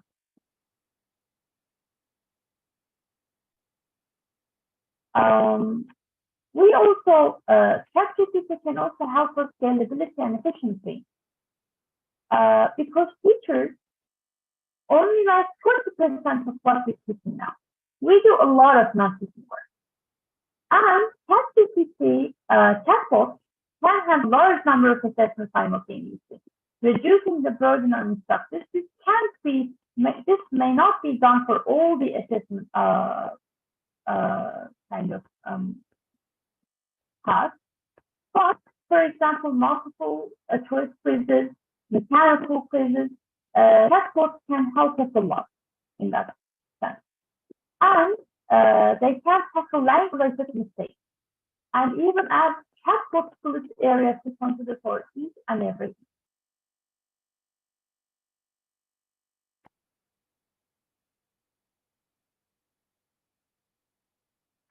Provide AI-tailored guidelines and rubrics. Yes, ChatGPT can definitely help us with that. First of all, to be able to do that, teachers need to familiarize themselves with the AI tools. And we don't need to fear them, but we need to learn it until we can benefit from them. We need to define the learning objectives and understanding the specific skills and knowledge that students need to demonstrate. We need to think about the outcome. If you would like to integrate AI tools into our curriculum. We need to customize the rubrics, as I just said. And we need to provide real-time feedback to students. And this feedback should be tailored to individual performance. And we also need to think about the areas that we would like to focus on and showcase those in our rubric. And we need to encourage student engagement. And we also need to be, as I told you at the beginning of the presentation, we need to be mindful of ethical considerations related to AI used in education, data, privacy, and privacy.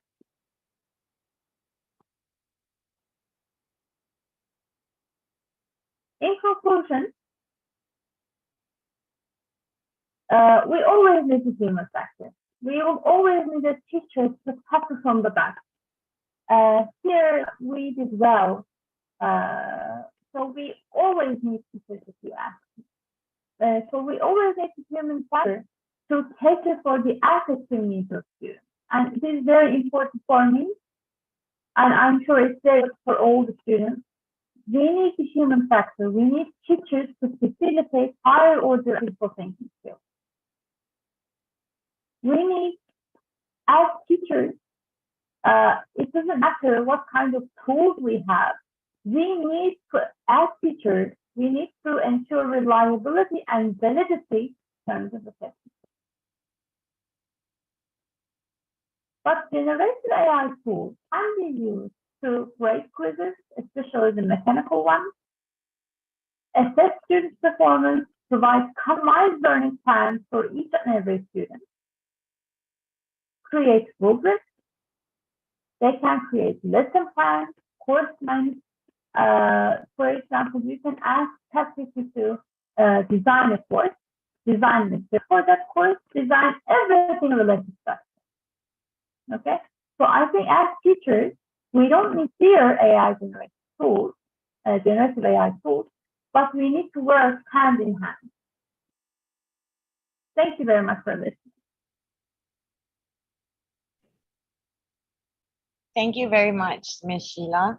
I wanted to ask you a question here from our Q&A, and it's from Amira Firdaus, who says, what are some examples of the inputs that students receive in class for the learning portfolio authentic assessment in your example? Would you like to tell us a bit about that? That's a very good question. Thank you very much for asking. For example, if the event is about black holes for that week, we first of all, we have 2 listening inputs and 2 reading inputs. Students may learn about, Students may learn about black holes. They can learn about the Big Bang theory. They can learn about Stephen Hawking theory. They learn about these things, and then they learn about the writing conventions or the speaking conventions related to that input. And then it's like reading into writing, listening into speaking. I don't know if I answered the question. Was that your question? Yeah, I think Amira wanted some examples of the inputs that they receive, like when you give them the assessment. I think that's given a bit more information about how you design the assessment. For example, the question after they learn about black holes, the writing question can be something like, describe how black holes are formed. That could be the right prompt. Okay, thank you, Ms. Sheila. One more question I have, which is basically a theme of some of the questions I've seen here, which is about assessing the originality of students' assessment, the assessments that they submit. And someone did ask here, which you touched on in your presentation, someone asked, how much or should we be trying to examine or assess whether the assessments we receive are original? I mean, should we be putting them into Turnitin and scanning them? Should we be using the different tools to see whether they've been generated with AI or not? What is your opinion on that? It is important for if students submit a piece of writing, for example, it is not possible for the text if it is students' own work or if it's AI generated. So for this reason, it might be a very good idea, just like we do. Just like we do at Toronto University, some of those tasks can be written in class, and some of those tasks can be given as homework. And in that case, when you see, because it's a portfolio, you see the collection of students' paragraphs, essays. And when you see the students' paragraphs and essays written in class, you compare them to the one written at home. And you can very easily understand that way. Thank you. Thank you very much for your presentation. You've given us a lot of practical suggestions and examples. First of all, I want to thank all the speakers and just apologize that we're running a little over time. It's 5 o'clock. We're supposed to be wrapping up. But we have received quite a lot of questions, so we do want to leave a bit more time for our open dialogue as we planned. So I'm just saying that we'll be running a bit over 5 p.m. So now we can go into the open dialogue and get a couple of the questions answered. We had a lot of requests for people from people to share presentations and things. With these, the presentations will be shared on the Aun Teppel Merlot page. We will be sharing the link with everyone, and there you can take a look at the presentations and maybe ask questions over there. So maybe we can just start the dialogue, and I have a couple of the questions that I want to ask. I think a couple of people have brought up ethics, right? Ethical and unethical practices. Maybe you can, and one person asked, how do we as educators present ethical modeling, or how to use AI ethically for our students? Maybe can I ask Dr. Helmi to answer this question? Okay, thank you, Natasha. Asking me all the hard questions. Yeah. Anyway, yeah. I think, yeah, of course, ethics are very important, I think, in that. So how do we cater for that, and how do we check for ethics? I think, of course, or how do we check that the originality? I think, of course, now, as you said just now before, Turnitin has the the AI detection feature, plagiarism, you name it. I think there will be more and more tools that can offer that. And definitely, of course, we want to check how much students plagiarize or use AI.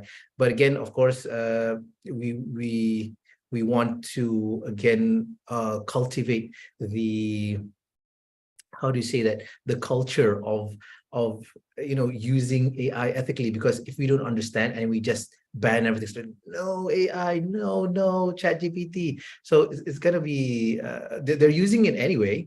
So it's our role now, again, changing, evolving. Now we have to be like invigilators of generative AI. So yeah, again, hopefully other research assistants, virtual research assistant can help us in checking that. Yeah. Thank you, Dr. Helmi. Dr. Norisma, do you maybe want to add on to that and let us know or share a little bit? We've had some questions about AI detection tools. Where are we as far as reliability of these? And maybe, yeah, if you can tell us a bit more about that, because I think quite a few people have asked. Okay, all right. If you're talking about the ChatGPT, some of us was wondering whether we could use some kind of tools to detect whether this the students, the originality of the students' work. Okay, we will have to look at in terms of, I'm talking about the perspective of the technical or the technology aspect, where although we can see that ChatGPT is very powerful, but yet they have a few limitations. So we have to leverage on the limitations of the tool as well. So as you can see that although they are trying to imitate the human intelligence, but there are some angles that the tool may not be able to surpass our ability, the intelligence. For example, like the reasoning. These are some of the aspects that probably the educators may have to look at this angle, whereby in order to evaluate or to assess students' work, we may have to look at some kind of the reasoning part, and not only the just generating the content, but probably look at the reasoning. And probably like this tool, they have a few limitations. Like, for example, if you look at, we really look at the some of the answers given. Probably if you are the expert, like Dr. Helmi mentioned, we are the experts, so by right we should know whether it is legit or not, or whether it is credible or not, the answers given by the ChatGPT. So some of the things that may not sounds well, the answers given by these tools. So we will have to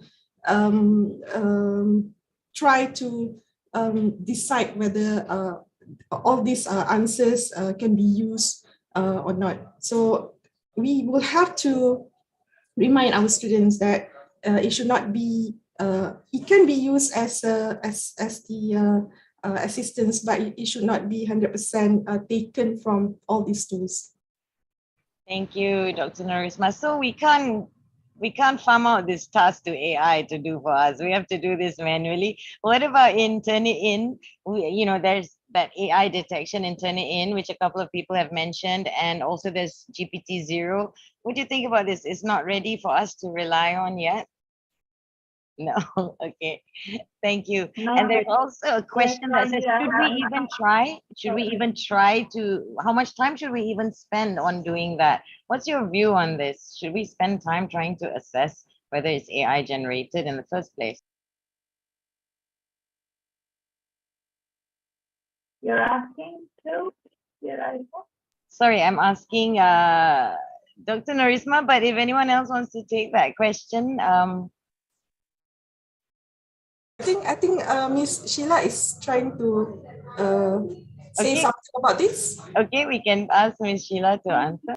Thank you very much. Please go ahead, dear Norisma. Okay, I'm going to say, I'm just going to pick then. Okay, Miss Sheila, why don't you answer this question? With the previous question, I think that would be a good task for student tackle. As Dr. Helmi says, we need to create the culture. For this reason, we need to make students a part of it instead of dealing with detecting it. Because at the moment, even though I turned in plugins, they're not working properly. And at the moment, we don't have a tool that can detect the accuracy, not the accuracy, but we can't really detect if it's student generated. For this reason, I don't think we should spend time on it, but we should spend the time creating the culture. And for this, we need to make students a part of this. Maybe this would be a very good project students to tackle. Thanks, Ms. Sheila. We have a question here that leads on to what we've been talking about. Most questions are concerned about how students generating outputs from ChatGPT and how to detect them. Somehow, my question is, how can teachers use ChatGPT to our advantage?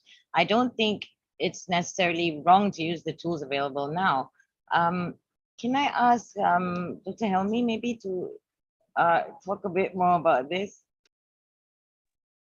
Yeah, thank you for the question. I think, again, as I showed you the potential of the tools, during my presentation, yeah, of course, use it to your advantage. It's really a good tool to help us not only brainstorm, but to kick off, to give ideas, and to collaborate with students, as the UNESCO ChatGPT guideline. I think it's awesome. So you have those 10 roles of, assessor, co-creator, co-designer, you name it.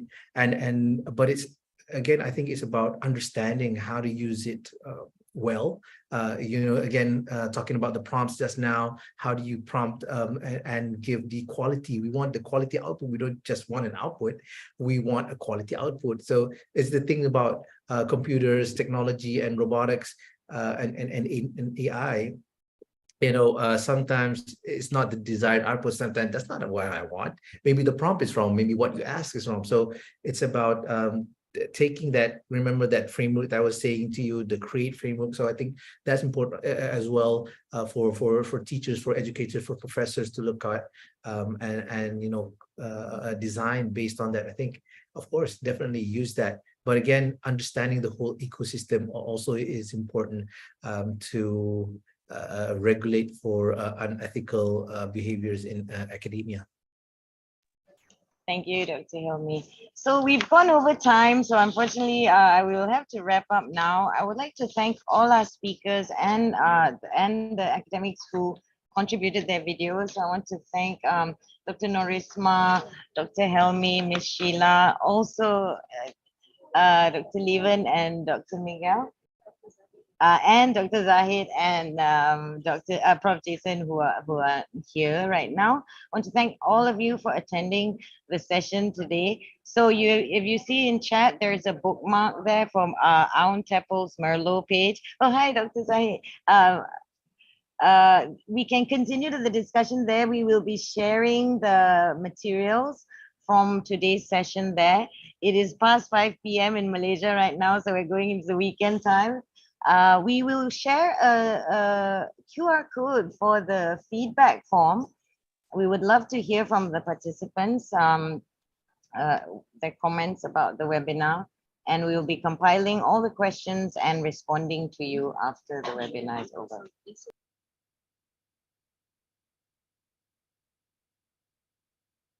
Requests for e-certs, you will be able to do them in the feedback form. So I'm going to close the webinar now. Thank you to everybody and hope to see you again soon. Thank you very much, Professor Aisha and Professor Rin. Thank you very much, everybody. Thank you. Thank you. Bye. Bye.